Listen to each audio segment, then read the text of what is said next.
If you have not given this show a chance, here's your sign to start, because this series was fantastic beginning to end. I finished watching the K-drama To My Beloved Thief. Let's talk about it. I loved this. I thought this was such a great historical drama. The characters were fantastic. The plot was really fun, really engaging, very complicated without being confusing. The reason the characters work on this show so well is because they all change. Every character on the show has a really great arc, and that includes the second leads and some of the smaller side characters. Every single character is different at the end than they were at the beginning, and that is the hallmark of good storytelling. You understand why these characters needed to go on this journey that we watched, and at the end, they are different for it. I loved our two main characters. I thought the combination of a prince who does not want to stand up to his tyrannical older brother and our female lead who is sort of at like the slave class that has all this integrity and would stand up to absolutely anybody, the combination of them together was fantastic. And the body swap element I think worked really well for the same reason. The prince really needed to see what it was like to live amongst the people and what the people were like and how much they were suffering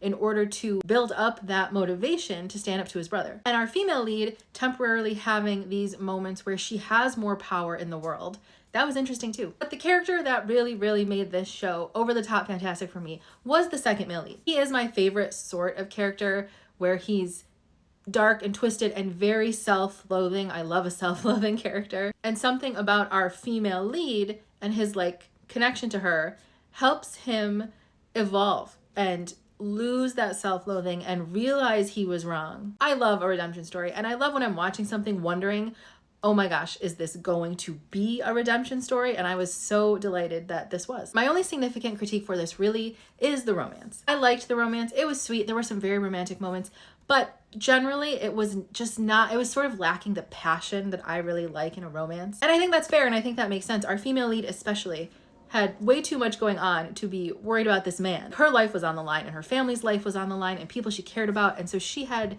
bigger fish to fry than falling in love. But I do think ultimately that makes the romance just a little bit less swoony and a little bit less fun in terms of a straight up romance. But you know, they get there in the end, and they are very cute together, and I did like them together. So despite it not being my like perfect ultimate romance, I do think it was well done. So yeah, I loved this. I highly recommend it. I don't have very many critiques of it. Characters, plot, everything was working together. The body swap worked. It doesn't take up a lot of time. So if you haven't checked out To My Beloved Thief, I think you should. Did you watch To My Beloved Thief? What did you think about it? What did you think about the finale? Let me know your thoughts. I would love to chat further.